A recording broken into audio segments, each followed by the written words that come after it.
What's up, everybody? Welcome to the Drake and Jimmy Jew Show. My name is Drake Peterson. That over there is the infamous Jimmy the Jew. Over there is our producer, Christopher McCone, a.k.a. Coner McBoner. And today we have the legendary rapper best known for hit songs like Hooligan, Hangovers with You, White Trash Renegade, and to promote his newest album, Welcome to the Club, we got Big B. What up? What up, B? How you guys doing? Good. How you doing? You got the shop in the background, huh? Got the shop. I'm really, right now, I'm super happy based on the fact that I get to use my laptop for something else than porn and buying car parts. So I want to thank you guys for that. Yeah. So you actually know it works now. Yeah. Something else. Jimmy told me he has been through all of Pornhub during this quarantine. Every single video. I have. I got tennis elbow too. I wonder what he's seen, how many golden showers and what else. Oh fuck, I've been in a few. Yeah, I don't even want to know what he's into. You definitely don't. Yes, you do, B. You know what? We'll talk one day. We'll talk next time. Next time I see you in Sturgis. Yeah. It's probably easier to talk about what he's not into. Yeah, Shorter list. You're not going this year, huh? No, I took it off. A little weird. You know, we work with the city with our charity and stuff, and they kind of just told us that it was probably not the best year. The city they didn't issue too many temporary liquor licenses and stuff. So I think people are just gonna be fighting for drinks and food and everything else. It has a chance to be kind of chaotic. Hats off to everybody that went, but for me it was just kind of. Is Carrie still going? No, that was one of my biggest factors is that my boss isn't gonna pay for it. I mean, so ride but you guys have a ride you do every year. Mm-hmm. Yeah, and it's with the city. We had a 6-year contract with them. It's a Good Ride, which is a 501c charity that me and Carrie started. Veteran-based, charity. We work with Infinite Hero, raises a shitload of money for vets, but they canceled the ride. They're not having the mayor's ride, any of them. So, and then Indian's not going. So for me, really? Drink beer and do drugs. So I don't need to do one of I wouldn't know anything about that. Why ride your motorcycle thousands of miles to do that when you can just do it in your garage? Right. Well, yeah. Thanks for the invite. Yeah. Big B, where are you right now? Are you in Los Angeles or? No, you know what? I live about 30 miles out of Santa Barbara area, in between Santa Barbara and Santa Maria. I don't know. You ever heard of a little town called Solvang? I'm kind of close to. Yeah, close to that area. I'm up in wine country, where all the wine snobs fight the ranchers. Nice. It's cowboys and winemakers. That's where I'm at. That doesn't sound like it goes too good together. So what's up with this new album I keep hearing about? You sent me a couple links to it. Sounds fucking good. How's it going? Yeah, man. It's doing really good. It peaked at number 9 on the iTunes charts for a country album. This is the first time I ever did anything with like a country kind of feel. I've been talking about doing it for a while, and it's a project that I'm part of called the Felons Club. I went in and got a whole bunch of guys just to do this album. It took like 5 years, of me. No shit. Yeah, I was just fucking around and never getting it with everything else that we got done. And plus, I just didn't have a love for music for a while. I was like, fuck this shit. I got in trouble, caught a case. I was just not in the music place, and then it kind of came back around, and it just turned out cool. I got this guy Michael Bradford. He did work with Madonna. He's in Deep Purple. He did the first Kid Rock album. He wrote Follow Me for Uncle Kracker, and he was just a fan. He's like, let's finish this album, and I was like, all right, let's do it. And it came out. So it's technically the Felons Club, and I'm part of it, but it's Big B in the Felons Club, and it's doing really well. Like it's hard because of streaming and shit. So you're like, why isn't it selling a lot of the albums? And then they're like, what are you talking about? It's had 236,000 streams. And I'm like, how do I get paid from that? That's what I want to know. And so, but yeah, it's doing really well. Get paid for that. Mm-hmm. Yeah. I didn't think that it was just you start a new project and you never know what's going to happen. So I had a nervousness of like how people were going to take it, but I think they liked it. I think my fans anyways, have grown up over the years, and it's not like young kids anymore that we're adults, got bills, kids, and old people problems. So I still White Trash Renegade. I still pop that on. I like the Hooligans. I like all those. Of course, I'm a kid at heart. Yeah. For sure. At the time, those were the songs. I loved making those songs, and that's kind of what I represented. I lived in Vegas my whole life. I'm kind of like a desert rat that was into motorcycles and building cars and drinking. I kind of tried to put that through my music. So I did that my first 2 albums, and I was like, whoa, wait a minute. There's only dudes that show up here. This is not going to work out. We're gonna have to change this a little bit. So then I said, or something. There's more than just dudes that are trying to fight each other every time. And so I hooked up with Scott Russo and wrote the song Sinner, and then it became, I think it hit number 20 on the Billboard charts. Was a K-Rock #1 song for over 6 weeks, the whole summer. And then that kind of took off to where I kind of kept on doing like the reggae hip hop kind of feel. Teamed up with Slightly Stupid guys. And Drake and I play with them. Yeah, Drake's for sure. Yeah. That's why I left. I was with Blues Traveler for a long time. I left Blues Traveler because that Slightly Stupid tour was so much fun. I was like, fuck it, I'm gonna. Yeah, they're good guys, man. And then after the Dirty Head guys, I did some songs with them, Pepper, all those guys. And then I was like, the next thing to do is do this Felons Club project. At the end of the day, I don't want to just be known for one thing. I want to leave a legacy of music that people can listen to, and almost mentally fucks them up of like, this is the white trash renegade guy. And that's what I've done. And what's crazy that the weirdest thing is if you think about it, like Jimmy, you know me, I don't go around parading that this is even what I do, but I've actually charted in reggae, rock, hip hop, and now country. So that's fucking pretty weird. You're hitting all the fucking genres. Hey, when gospel hits, bro, I'm not following you no more. I told my manager, I was Big like, band, baby. I was like, what do you think about a polka record? Oh my God. Right? I'll produce the fuck out of that for you. Yeah, Man. yeah, let's do it. Yeah. But yeah, I just love making music. So why not explore all your options of making music at the end of the day and just have as much cool content that's out there. I could easily just do the same thing as the Hooligans and the White Trash Renegades and kind of just milk the cow for every cent it was worth. I don't want to do that. I wanted to make albums and a ton of albums. I've worked with so many incredible people over the years, just making music and made new relationships. So that's pretty fucking cool. What's some of the artists on this new album?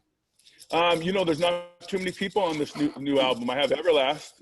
Me and him have worked together for years. We've toured together for years. So Everlast, and then I was at Carrie Hart's birthday party down in Venice. I think it was probably his 30-something birthday party, and there's this band playing there, and this guy was they played Johnny Cash songs. It was called Cashed Out, and I was like, oh my gosh, if I could have this dude sing the hooks like Johnny Cash. He did. I fucking just heard that song, dude. I'm all.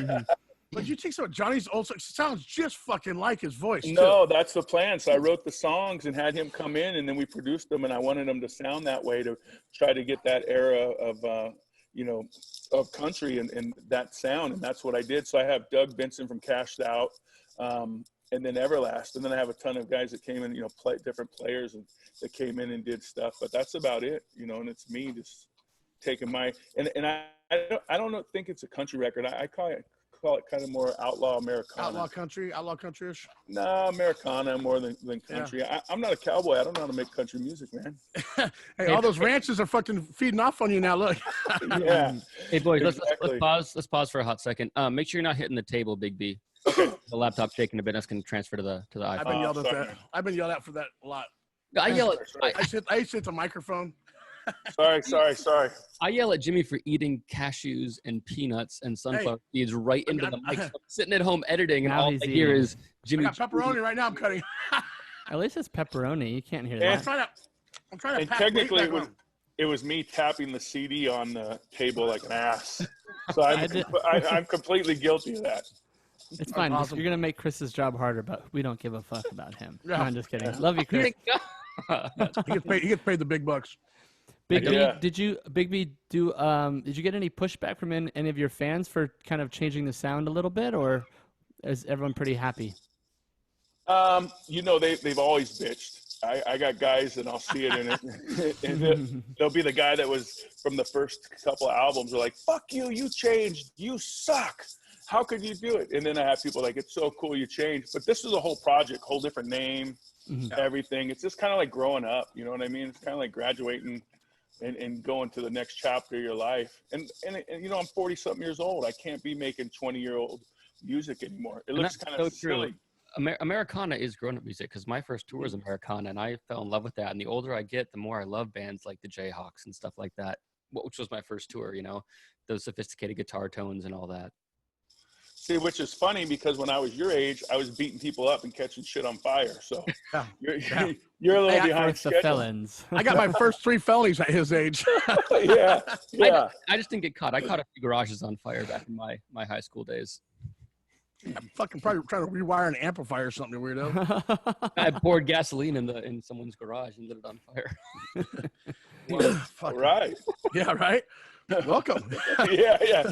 Cool. To make me a man, Jimmy? Hey, you get a couple more man points there, Chris.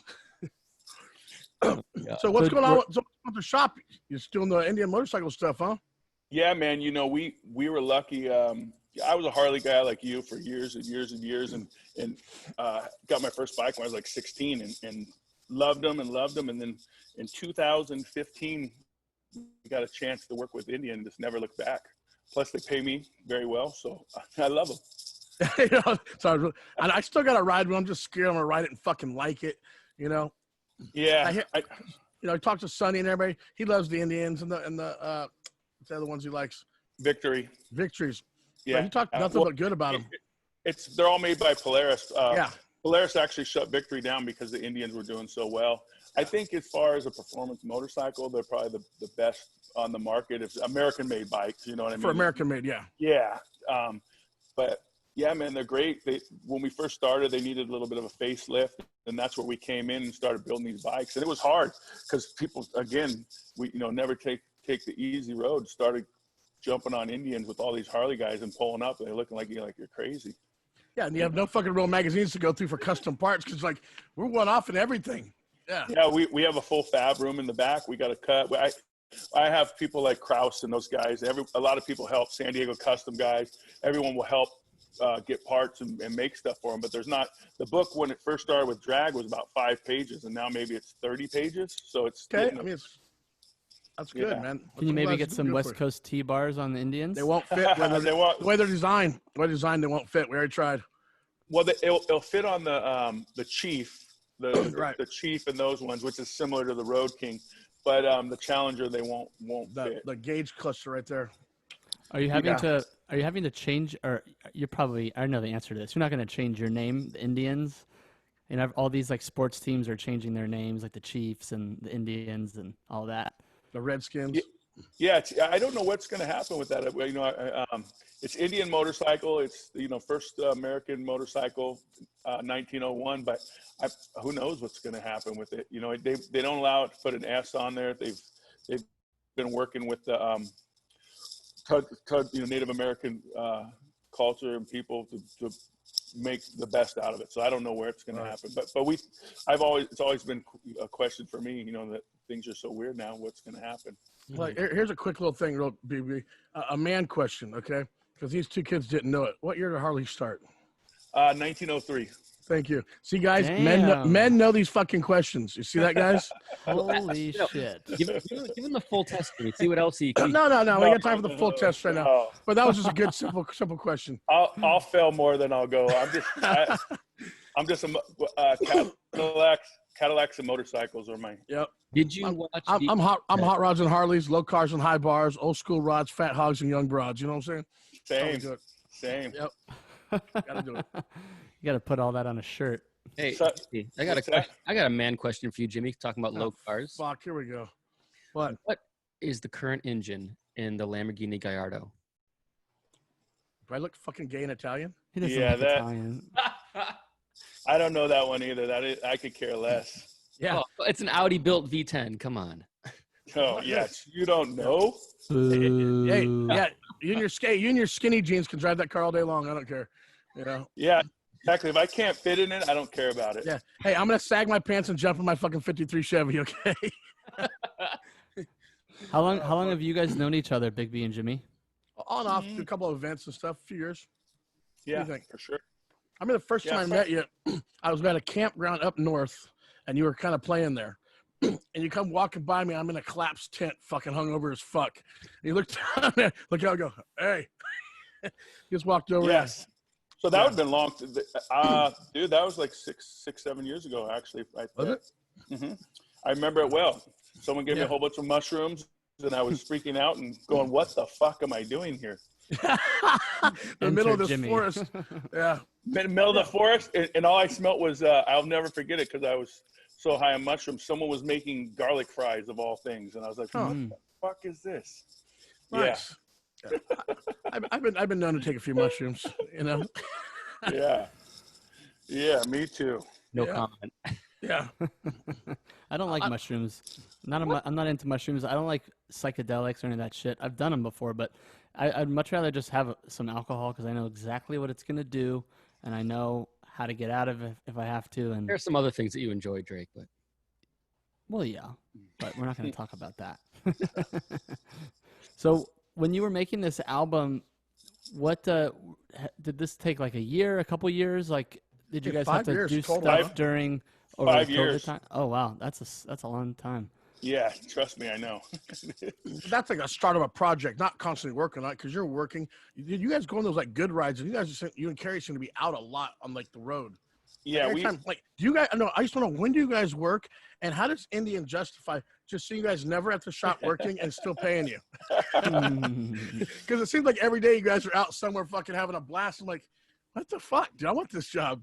Yeah, it's been a good job. Well, for us, we can only build so many motorcycles and do so much shop stuff. So then we have to sell the lifestyle too. So we get to go out and ride these bikes and travel. Them. Yeah, and then the good ride, we kind of started the good ride because we had to go to all these events, Daytona, Sturgis, Arizona, Germany, all over. We travel all over doing this, but we needed something that made more sense than just drinking beer and hanging out with our friends. So we decided to get the moral compass on track and build the good ride up. But yeah, I think back to your question, it's about 80% play and 20% work, and we get paid 100% for it.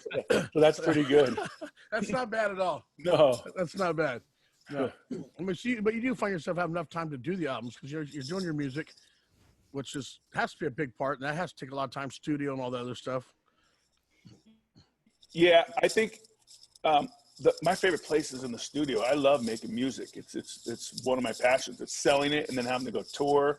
And it's weird because I love going to motorcycle events and going all over the world and traveling. But the minute that I have to tour and do it every day, the same thing, I go crazy. I toured for almost 14 years and then I didn't want to do it anymore. So now it's cool with like the Felons Club and stuff. I can just do it at my leisure and on my time schedule to do it. But I haven't been in the studio in about 8 months. But I'm going to start working on another project, here soon. Do you record? Do you have a studio at your house, or do you go to other studios around town, or what's your deal? I usually go to a studio. I used to have an inbox and do that, and record kind of my vocals myself. And I still do ideas, but I got to where I like the whole process of going somewhere and doing it, and it makes it feel like I'm really, really doing something. And then ideas with Michael Bradford, I'll record stuff into my phone and send it to him, and then he'll do it on a real level of do it. I can't really play any instruments to save my life. I mean, I can fake it enough. Like if there's a chick there, I'll try really hard. And if she's drunk enough, she'll think I'm fucking awesome. The panties will drop. Yeah. But I've always had to go to someone else to create that part of it. And I have the ideas in my head, and, I've worked with some great producers. I even, back in the day, I worked with like Michael Beinhorn, tons of guys that are well-known huge producers. He did like Mother's Milk and tons of stuff, but I have to hum something to them, and they look at me like I'm crazy in the studio. But they figure it out. Yeah, they figure it out. That's why they get paid the big bucks. Yeah, you just took my hum and turned it into a fucking song, Mm-hmm. And then I write a lot of songs. I'll sell them to people. Do you? Mm-hmm. Yeah, I have for years. Just write songs, kind of ghost write stuff, make a few bucks, and pretty good. I've never written a hit for someone yet, but I've definitely worked on a lot of other albums. It's time to get Jimmy's singing career started. You don't want to do it. You'd rather listen to chickens fuck. I'm telling you right now. Fuck. Yeah. No. You never know, man. I got that mouthpiece for a few women. That's about it, you know? Yeah. There's somebody out there that wants to hear chicken fuck, so you might be okay. Hey, you know what? I bet you we should get a fucking video of chickens fucking and put it up and see how many views it gets. Let's find it. Hey, they probably all follow me anyway. They probably already follow me on Instagram. Yeah. Well, you did send me that fuckers. video of a guy fucking a chicken. Do you remember that? You sent me that, Jimmy? I probably, yeah. What's That that was- something I'd send you? It was I fucking hilarious. thought it was going to be that one and the fish one, too, the fish blowjob one that was floating around. I was Oh, like, God, that was nasty. I can't tell you how many days on tour I've woken up and Drake has said, "Look what Jimmy sent me," and then I almost vomit. I actually these days on Instagram, if I'm going to hang out with a chick or see her, I see who she follows. So she follows Jimmy Jew. I know I'm okay. That her sense of humor is going to be halfway okay. That's fucked up. Huh? But hey, you're gonna be just fine, baby. Yeah, I got to go look. But then usually I'll look too, and then I'll have like 10 of my other friends she follows, and then I'm like, fuck. Right. Damn it, I'm out. Yeah, that's What number am I? At least you know she follows me. You can fart in front of her and shit. You know. Yeah, You ain't gotta hold that in for 2 hours. exactly. Have you been in a hot tub naked with Jimmy yet? Because that's like the rite of passage to be. He has not been to the hot tub. We have naked orgy hot tub parties. No, I never have. been here. I have not. But it sounds like you have. So. I No, haven't. actually- he won't let me. I won't let him because he's gay. You know? Hey, you only intimidated if you're thinking about being gay, Jimmy. Just remember that. See, we have a rule. You have to bring if you're a guy coming over, you have to bring 2 to 3 hot chicks with you. That's it. All Like, right. you know, that way everything's all, you know, the numbers are equaled up. What about me, Yeah. Jimmy? I'm locked down. I got one girl. Can I come in naked with one girl? No, that's not No, right. because you won't share. You won't share your girl with him, and that's really what he wants. Yeah, and you paint your fingernails, so I might get confused as I get drunk. You know. No. Yeah. But just Jimmy, before you call me gay, just remember you're the one in a hot tub naked with other men. Yeah, Just but throwing there's that out 3 there. times as many women, so it's okay. I don't know about that. Not all the time. Not sure how that math works. Big B, Yeah. so do you have any like live stream shows or any way people can see you perform stuff from your new album? You know, nothing right now. Ton of videos. I've done like 5 videos. I started that's another hobby of mine. I paid so much over the years making videos that I started just making my own videos. So we have for this album, I think there's four videos out right now on YouTube for it. The last one for a song called San Felipe Blues. Yeah, that's the the song Johnny Cash guy. Yeah, Cashed and then out. the Everlast song, got a video for that. That chicken there's another one, pretty hot too. She is. I didn't meet her though. What? No. Oh. It was right when the whole pandemic thing went down. So I was like, how am I going to make this video work? So I literally just had our filmer go down, film her, then Everlast sent his part, and I filmed mine. So none of us were together. So that's why it's all split. If you watch the video, Yeah. when you see it, it's kind of split into sections. So no, I could lie to you and say yeah, but no. No, you and I, you know, that's good. Yeah. Well, She's a little- there's always a future. Me and you have a different taste in women. I kind of like the punk rock softball chick, Yeah. and you like the skinny. Yeah, I like little anorexic little titty girls. Yeah, I can't do that, man. At 6'7", 330 pounds, I feel like I'm assaulting them. Hey, there's something out there. I like when a bitch cries a little bit. Makes me come faster. I don't mind if she cries. I don't mind when she cries. It's when she turns blue that I get a little worried. Lighten up on the choke. Lighten up on the choke. Yeah. No, that's just my belly on top of her. Damn. That's some shit right there. That's some shit. You're 6'7"? Holy shit, you're tall as fuck. Yeah, man, 6'7", right about 325, 330 right now. How tall are you, Jimmy? 6'1". I was 236, but when I got the COVID, I lost 29 pounds in 11 days. Are you okay? Sounds like he got the COVID again. No, when I got the COVID, I lost 29 pounds in like 11 days. I'm like 207, but I'm back up to about 215 right now. Attaboy. I want to be about Yeah, I've been 230, 235. I've been training for a few months. I ride my mountain bike a lot. It's kind of crazy. I think people think I'm crazy on Instagram. You know, when I'm like the other day, I did 19 miles on that thing. I picture Wow. I picture someone looking at me going, "Look at this fat motherfucker on this mountain bike." I bet he smells great. Yeah. Actually, Dude, when I ride my bicycles a lot, right? like a lot around here. And when I first started riding bicycles around here, I shit you not, people start calling me asking if I'm broke. Hey, do you need some money? I go, what? Well, people see you riding your 10-speed or your mountain bike around. I got the big rippers. You ride ride a bicycle around. I go, dude, I'm doing it for healthy motherfuckers. I ain't fucking tweaking. They thought I was fucking all meth. They thought I was all on meth because they see me riding bicycle around town. Like, Right, motherfucker. Those big rippers are good bikes. I got a giant mountain bike that treats me pretty well. Yeah, I got the 29 inches and a couple beast modes, all the same company. Yeah. That's what took me and this chick just took 2 of them up to Tahoe this week, and I just got back today. Went up there, fucking rode around. It was nice. Speaking of losing weight, Jimmy, you lost about 1 pound in Tahoe when you lost your phone for the second time in a month.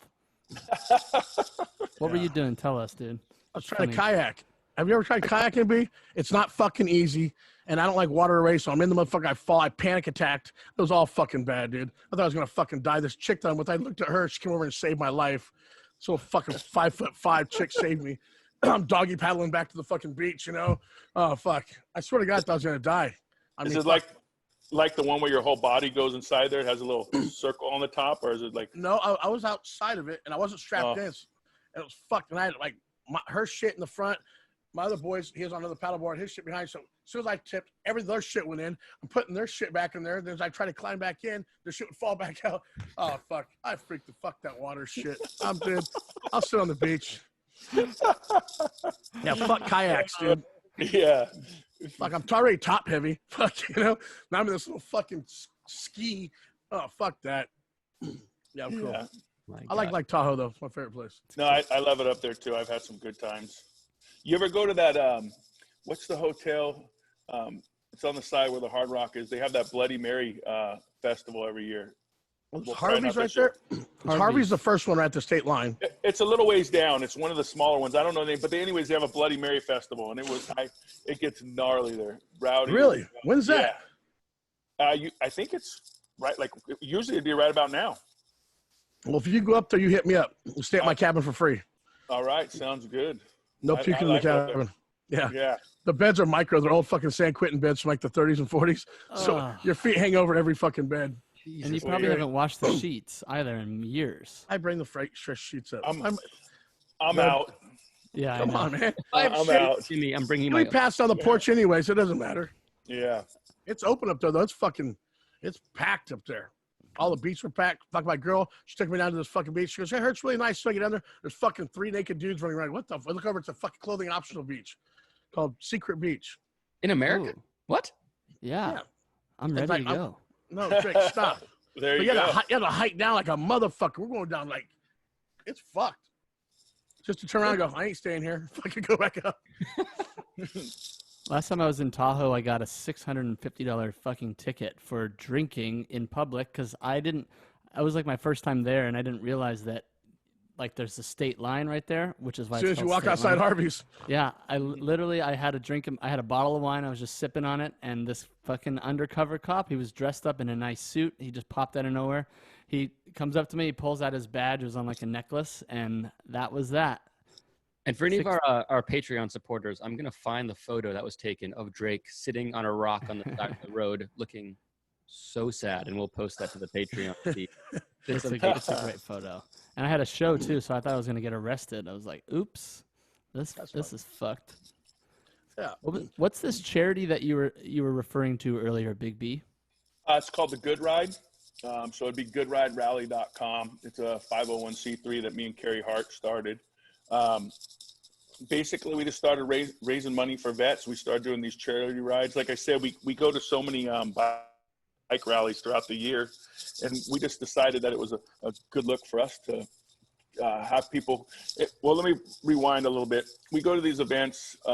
Carrie, obviously, speaking of Carrie Hart, still big name in motocross and in the two-wheel world. We used to have to sit behind a desk and sign posters and do stuff. So we created this to where people can come out and ride with us and still get the same experience of hanging out and stuff. And then raise money for the veterans. We work with a company, another charity called Infinite Hero. And we've been doing it for about 5.5, almost 6 years. It's been going on for a while. Yeah. How big's the ride? Well, we have to cap it at usually about, it could be as big as we want, but we cap it at about 130 because for insurance reasons, we can't get insurance. We have to have, like, it's not one of those things you can just do it. We have so much, liability insurance, so much stuff going on. So how we raise a majority of the money is we have sponsors that will sponsor the ride and sponsor, other events. We have a event called Tank for Troops that we do with Fox and Indian that we usually down at the Fox headquarters. And that one does real good. We have artists from all over the world, tattoo artists and sign painters, helmet painters, just, whoever will come in, they do these gas tanks for us, and then people bid on those. And, we usually raise anywhere from $30,000 to $60,000 doing that one event. So wow, that's fucking awesome. Yeah, man, it's super, super cool. And we have no expenses. So a dollar raised goes to the charity. We don't have anybody it's me and Carrie. There's no crew of people. We have expenses for food and other things, but we're already at the event. So usually for us to go there's no cost for hotels and all this stuff that people stack up from doing. You do a charity event, you raise $100,000, and next thing you're like, oh, it costs $70,000 to do it. And you're like, okay, $30,000. So for us, it's just cool to give back. And like I said, we have another lady named Audrey that helps us with all the paperwork and stuff, but that's about it. And we've been doing it. The paperwork sucks. It's always a woman doing the paperwork because I think every guy stresses the fuck out when it comes to paperwork and shit. I just look at it and go, one piece, go away. Give it to a chick. She can file everything in like an hour. You're like, what the fuck?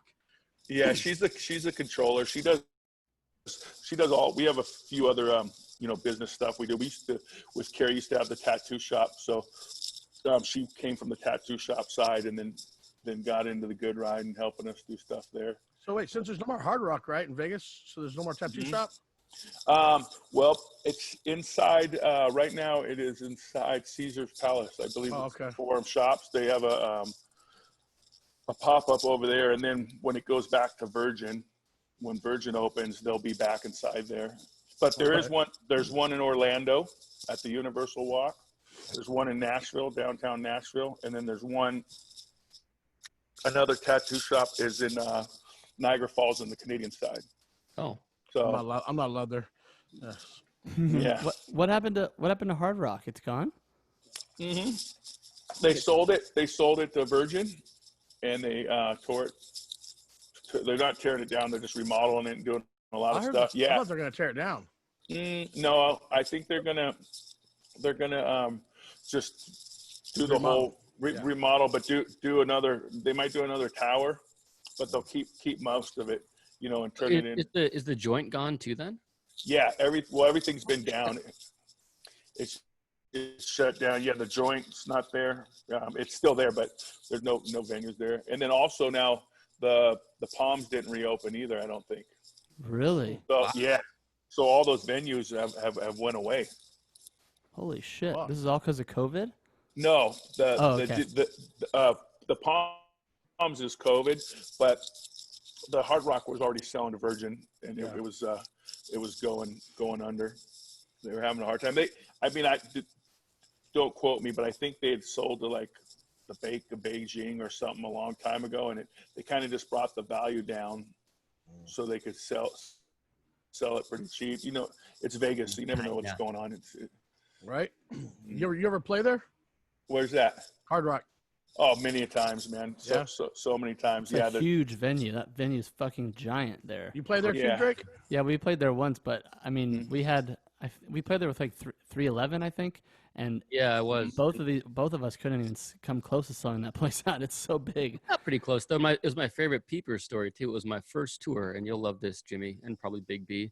I woke up at 9 a.m. Get off the bus, and our front of house guy Peepers is walking out of the strip club across the street with a takeout box of steak and eggs. Paradise Club. Oh, I love it. That's what it was. Paradise. Yeah. Yeah. Many a time. I've spent a lot of time and money in that place. Is your junk a hairy shit show? Is your partner coughing up too many hairballs? Say no to wax, razors, and lasers. And yes, to the Lawnmower 3.0 by Manscaped. Its skin-safe technology prevents ingrown hairs, irritation, blood, sweat, and tears, ensuring smooth entry and great head without the hair. And your partner can kiss that pube floss goodbye. Use it on your back, balls, boobs, and butthole. It's time to say bye-bye to the bush and hello to the Lawnmower 3.0 by Manscaped. Visit Manscaped at manscaped.com today. What's your favorite venue to play at in the world? For me, Mm-hmm. I don't know which would you guys ever play at the Norva? Yes. I In, used to love. Is that in starts with a V, Virginia? Yeah, that one used to be a good one for me. Great catering there. Yeah, and then I like the Belly Up in Colorado too. Oh yeah, for sure. That's a good venue to play. There's been so many good ones where I like well, now it's the House of Blues in New Orleans. Yep. Love that.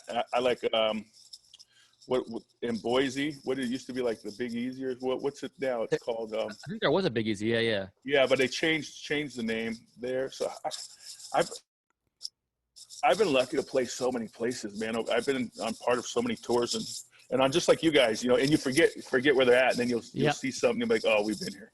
And of course, you have to love First Avenue, one of the great venues. Yeah, at the time. yeah. I played there many a times. Didn't it burn down though? No. Part of the ceiling fell at one point, so there was a water leak. Okay. It's still in full swing. Yeah, and then what's the other one? The train one. What's your place? Oh, they're the biker bar, the Caboose. Yeah. Yeah, I played there many times.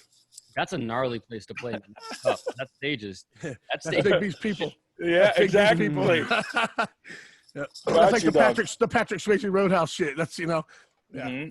Actually, that got caught up in the riots here in Minneapolis, and the bikers were there saying, "Don't you fucking dare!" Yeah, and then what was the other? Is there another? Was it the Quest? Was that another place there, or something like that? There's not the Quest. There's the Fine Line. There's the Caboose. There's First Ave, 7th Street. There's now the Palace, but I don't know about the Quest. Yeah, who knows? I could be off, but yeah, I used to go there. I'd go fishing with my brother during the day and then play at night. For me, it would be like, okay, you're in a bus, things are great. Okay, you're in a van, things aren't that great. Okay, you're in an RV, it's getting better. Okay, you're back to a bus. Okay, nope, back to an RV. Nope, you're back in a van. At least you know well you're doing about what you're driving. Yeah, that is very true. Yeah. Hey, have you ever had one of your buses, vans, RVs catch on fire? I hear a lot of bands that made it really big. It's because at one time their tour bus or something caught on fire.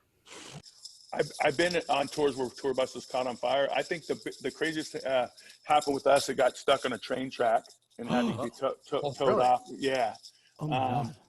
But nothing caught on fire. We had a turkey go through the windshield once of one of the tour buses. And then I'm not a tour bus go, but we were on tour probably, 2003, 2004 with Pepper.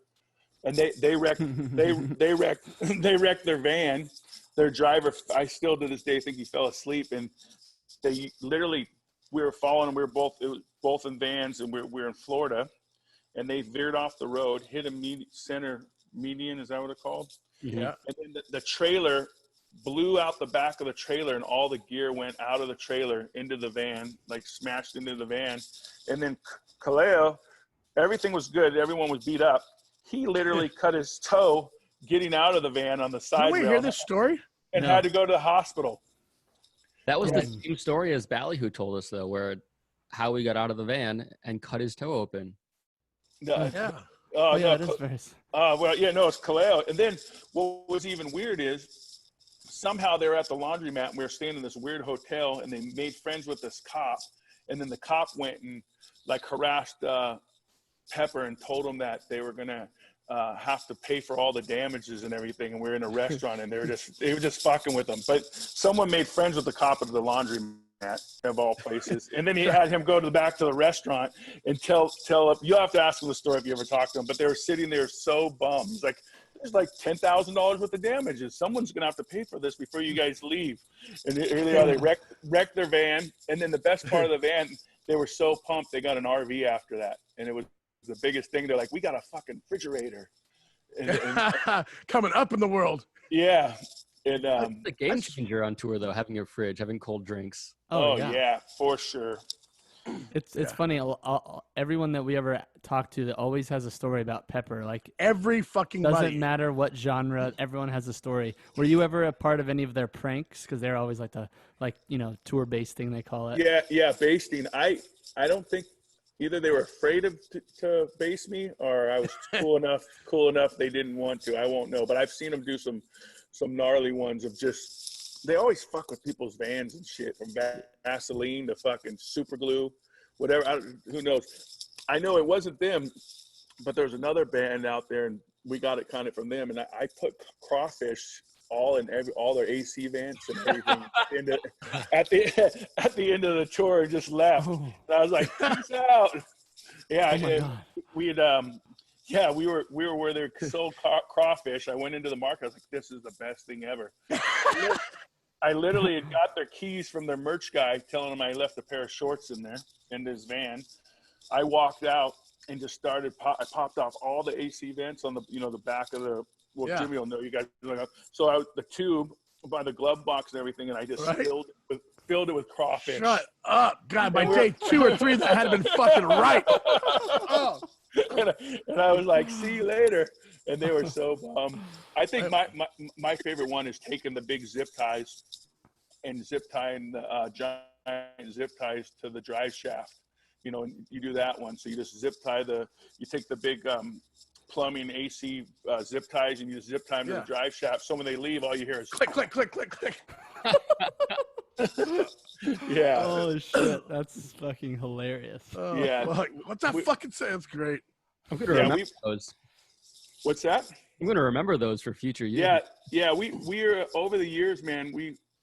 We're all at the same time coming up. Like I said, even the Dirty Head guys, so many of the bands, even the like you said, Ballyhoo, all those was it Pacifier? I think I forget. All the bands were at the same time of that touring, and we'd be at a Flying J or something, and we'd run into each other, or we'd be on the same tour cycle just at different times, or we'd be on tour together. So probably from 2004 to I'd say 2009, everyone was struggling to try to get a piece of the pie, and it was new music. And then we all got lucky and got on Warped Tour, and different. Well, Pepper was there from the start. Warped Tour. That's where they kind of got their break. They used to build that stage, the side stage. What was your big break, and how did you get into the whole reggae scene? Because you seem to know all the peeps. I was always into it. I always had that. Well, let's rewind. I could do rap music, but I wasn't really a rapper. I liked a ton of reggae. Like I was lucky enough, like Inky Mouse, Ranking Roger. That was my era. I liked like old school reggae, but I also like punk rock and hip hop. I grew up, my Hispanic cousin, and then I got an Ice-T record, and I was like, this is the greatest thing ever. And then I thought I was going to be a rapper. But then I had friends that still skated and, rode moto and did different stuff like that. So I always had a love for reggae and SoCal reggae, kind of, like the Sublime, Long Beach Dub All-Stars, which later on I'd become good. Was Sublime. Yeah, good friends with those guys. And even the Sublime guys got to be friends with them. But also, here's some trivia you might not know. I used to be in a band called OPM. Remember Heaven is the Half Pipe? Yeah. Yeah, so I was in OPM. So we were on the forefront. Yeah, we were on the forefront of this. And the only reason I ever put out a Big B rap record is because we got dropped from Atlantic. And I was doing motocross videos, soundtracks, and making motocross videos and making a living doing that. And the Cottonmouth Kings, I had them on a soundtrack. And then they asked me if I wanted a record deal. As a solo artist, and I was like, cool, but then I didn't really know what I was going to do. So anyways, what happened is I did the Big B records, the first 2 records. I was like, this shit isn't really going to pop. And then after I made those fans, I decided I got to make the records that I wanted to make. And then the first big hit, you asked what was a big hit, is I teamed up with Scott Russo from Unwritten Law, and we did a song called Sinner, and that song just blew up. Great fucking song. Great thank you. And that song just blew up. So that was 2009. Jimmy loves that song because he is a sinner. I too am Center for sure. For sure.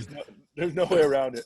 But yeah, so to answer your question, I think I got my biggest from 2000, I'd say 9 to probably 2012. I rode that way pretty good, and I was playing huge festivals all over. From Warped Tour, I was, doing festivals like, I'm going all over Europe, Australia. I've toured in Australia with a band called Bliss and Esso over there that were huge. We're playing like 10,000, 12,000 a night, direct support for them. And then it was doing great. And then I met this chick, and she talked me into moving to Marin County up there, and I got in a bar fight. And Fancy boy. I know, it all Fancy boy. stopped. I got in a bar fight, hit a guy with a mug, and it cut open his neck, they say. And that was that. Yeah. So that's what happened. And then it all came to a standstill. And the next thing you know, I'm looking at 5 years in prison. I got a weird little bracelet on my ankle that I got to. I did that for a year. Yeah. Then, and then I had to reevaluate what was going on. And then Carrie Hart, we've been working together. We've been friends since the late 90s. And I worked with him. I've been on payroll with him for 17 years, even when I had a record deal. We'd create stuff and do stuff. Well, he talked me into moving up to where I am now, and this is where I've been for the last 6 years. So that's it in a nutshell. No more ankle bracelet. No more ankle bracelet. No. In hindsight, that shit was the best thing that ever happened to me. Reality check. Yeah, it cost me probably about $110,000. I lost all my savings. I got sued civilly, lost everything. And I just had to reevaluate where I was, because I was in my late 30s, but I was living like I was 17, 18 years old, because I had, everywhere you go, someone's high-fiving you and telling you how great you are. But that's not the reality. Right. As soon as when you sit in a room by yourself is when you got to decide what the fuck's really going on. And I think me getting in trouble and doing that was me being able to sit in a room by myself and believe myself. If not, you sit in that room, there's so many voices of people telling you, you fucking kick ass, you're the fucking greatest. Right. You know what I mean? And that's not the case.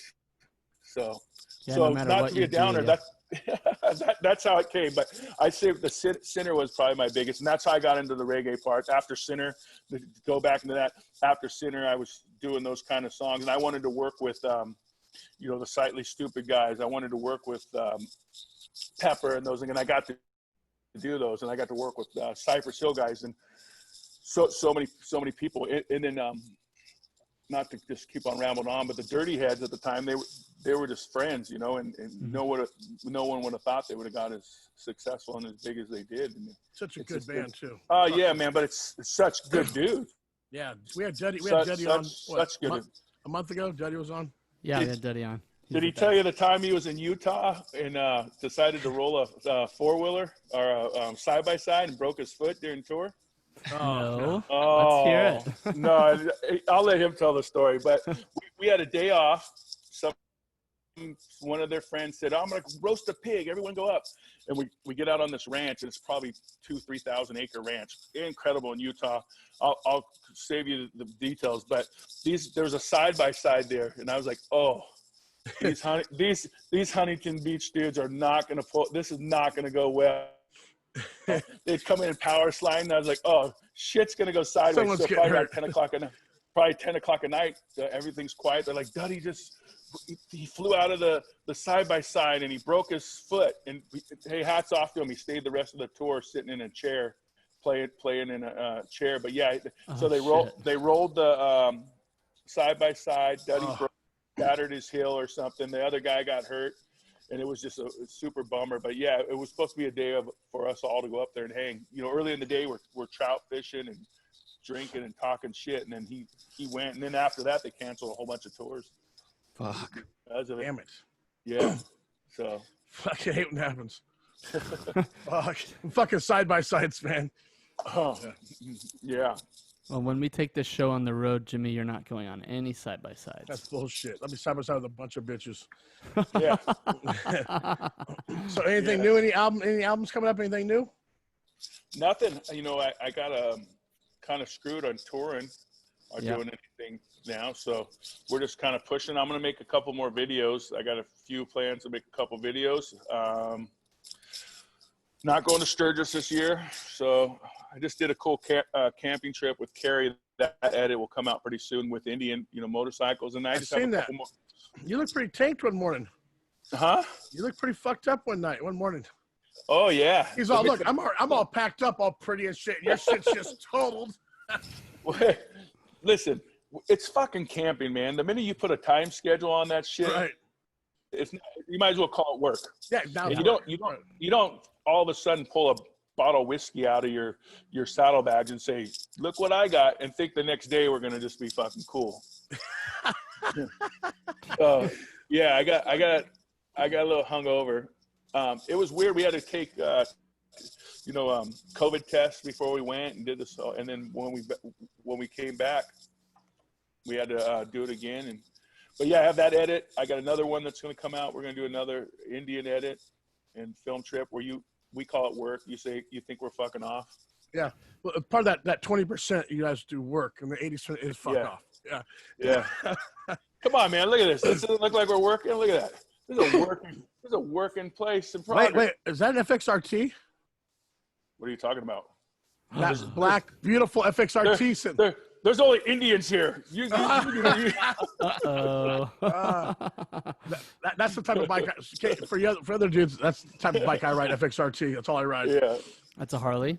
Well, not in this episode. This episode, it's an Indian. No, It's an Indian. no. You know what? That was one of the first bikes. That's how I got us started doing the bike thing. Was that bike? Really? Right there. Mhm. Really? Yeah, that bike won. So Born Free, when they did the FXR show, that took first place. No shit. FXRTs, baby. And then that's when we got in. And then right after that, we got invited to do the hot bike tour. And then we took first in that too. First year we won one stop. The next year with this sidecar bike over here. Oh, is that I still remember when he was So, building that. so that won all three stops. And then that's where we kind of solidified that we could at least assemble motorcycles. I don't know. Yeah, I don't know if we call ourselves builders. We have a fab room. We one up a lot of shit, but yeah, that's what we do. Well, the sidecar bike, build them all the time. We don't have... Jimmy, I want Jimmy to buy one of those sidecar bikes. So You're not riding in the fucking sidecar, Drake. But I know I can't ride a motorcycle, so this seems like an appropriate thing. I think come on, sidecar. Hey, don't Big B, don't promote it. Please don't promote it. Fuck, I'll be like, hey, and he's gonna start sending me Craigslist fucking ads of sidecars. No, he has one. We'll rent it. And I think you guys should have two flag holders on it. One could be a Trump flag, and the other one could be a rainbow flag. 100%. And fuck people all up. You wouldn't know what the fuck's going on. Coming together, everybody. Yeah. But we're not nuts to butts. You know? We have a sidecar. And then we could put a bubble maker on there too, so it actually have bubbles coming out of the sidecar. I mean, everyone likes bubbles. Like, I don't care if you're gay or straight. Yes, true story. B, I'm thinking next build, man. You might have to do an Indian version. You know, the Indian bubble maker. Yeah. And look at this thing. You want to see something really cool, Jimmy? You'll love this one. Was that your caddy? No, that's not my. That's 64. Kerry just got that. Well, he's had it for 5 years. They finally just finished it. Really? It's a bad boy. Yours is 64, right? Or 65? I sold the 64. I sold all of them. I'm building right now. I sold my Suburban. I'm building an LS. Wait, you sold that big fucking that submarine? Yeah. You did? Yeah. That was so you with the big giant motor in it? Well, that's the thing is it had that almost 500 horsepower, 73 Suburban, but I wanted to build a crew cab truck. So now I'm building LS3 crew cab, same truck, but what's in the Suburban? Is that LS1 in the Suburban? No, at 454. Oh, okay. LS is old school. Yeah, it was old. Everything was old school. It was a cool truck. I loved it, but I still have my 47 Ford, and then I just sold the 67. Yeah, I'm getting rid of everything to build this truck, but I'm putting about 30 grand into it to do it right. So what are you gonna do? Are you gonna like cam it, or what are you gonna do to the LS3? Are you gonna build it up proper? Or yeah, cam everything. So I bought a aluminum block LS3, and then I bought a 2014 rollover Silverado, and I took all the drivetrain from that. So I'm doing all the AC. I'm doing. Oh, nice. Actually, I'm not doing it. This place called Dirt Cinema is doing the motor. Before I get ahead of myself and tell you how cool I am, I got I got someone doing the motor. I'll do the rest of the shit. But yeah, it'll be again close to like 500 horse. No, You gotta start posting some pictures, man. Is it full build? You doing like the full bottom end and top end? Like Everything. Yeah, do it everything.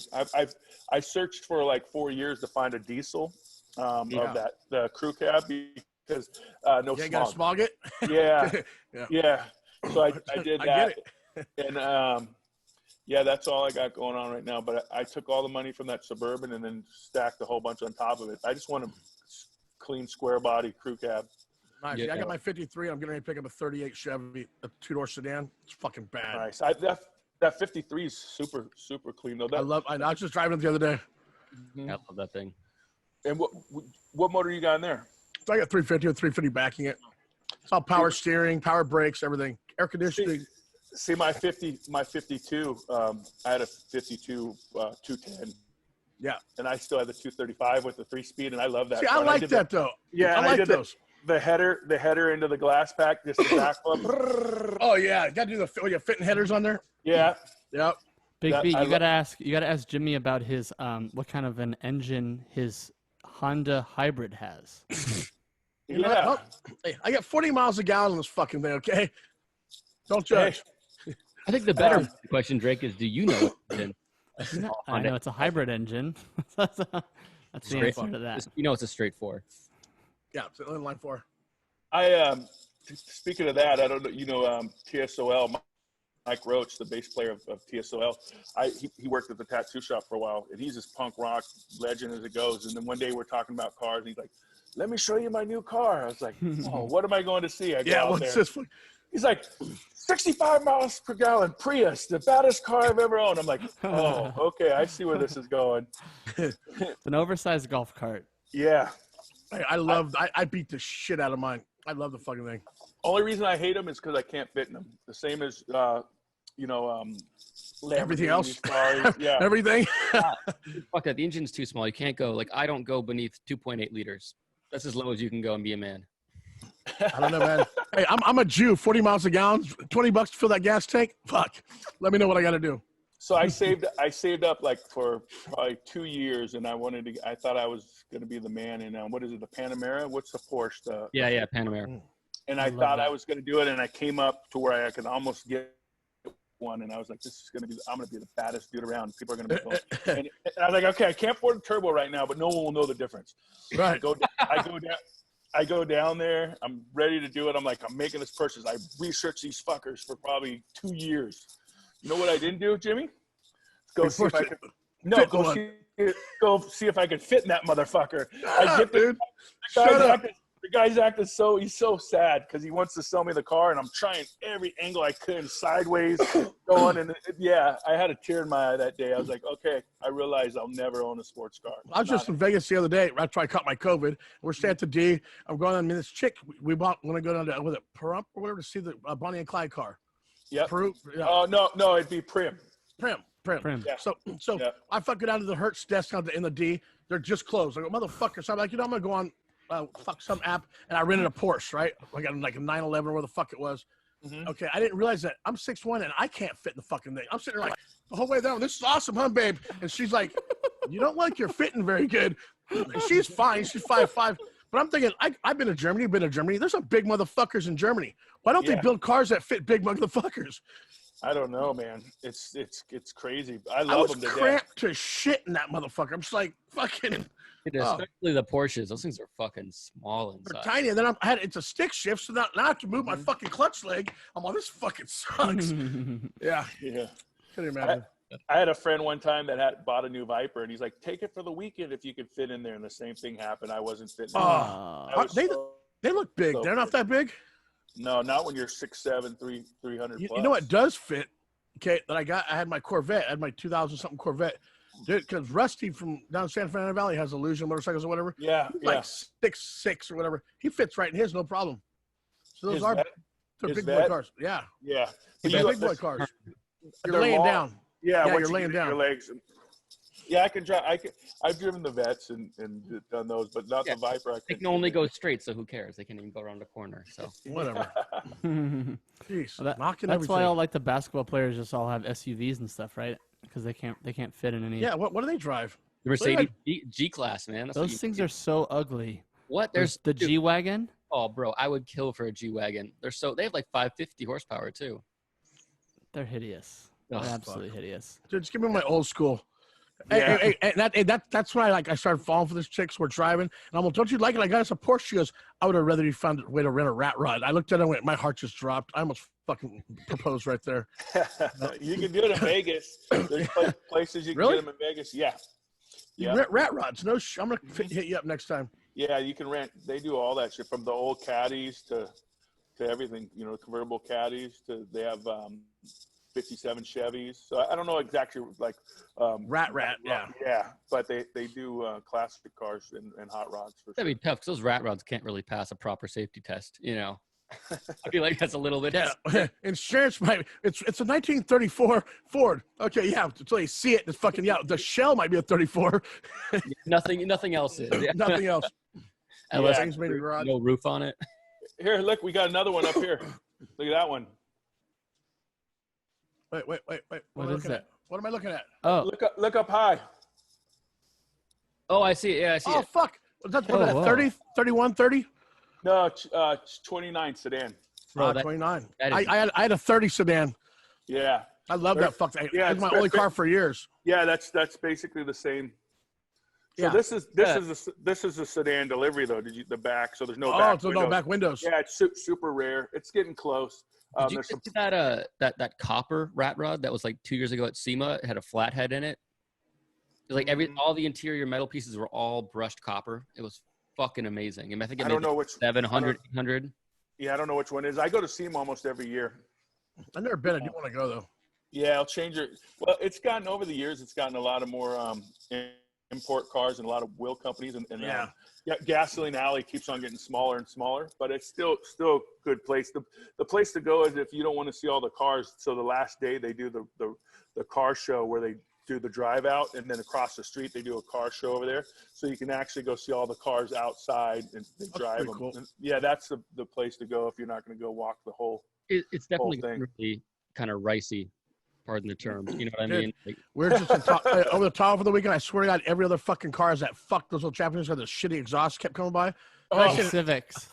Then I seen an Audi come by with the same exhaust. I'm like, dude, we got to get out of Tahoe. bro, It's like the thing, horrible. What happened to Nothing. Flowmasters and glass plaques and shit? You know? that's what I did with my Audi. I fucking just put a 2-inch downpipe on it and then a pipe right out the back, and it was loud as fuck and sounded amazing. Killing me, Chris.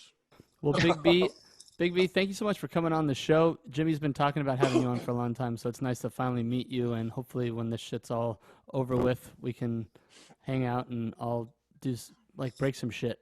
Right on, man. I hope I wasn't boring and you got some decent content. Sorry I ramble Absolutely. on sometimes. But. No, it's perfect. Now, why don't you That's send what out we want. want to know what? Okay, where can I find you on YouTube and your Instagram and whatever?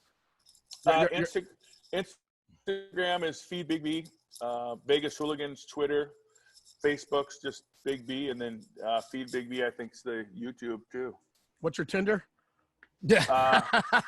Big D. Yeah, Big D. Hey, wait, let me check and see what it is. He's for real. That's awesome. That's good times. Well, hey, man, thanks man. for coming on, B. It's cool to have you. I'm glad All we get right. some promotions out there for your new album and stuff too, man. No, thank you for having me, guys. It was awesome. Absolutely good shit. If you ever want to bring anything on later, you guys want to advertise anything and just come on and talk about We what gotta ride get you guys are doing. get Carrie on here. We'll get them on too. You guys come on, talk about your ride, talk about something. It'll help promote it. Hit out, a bunch of people.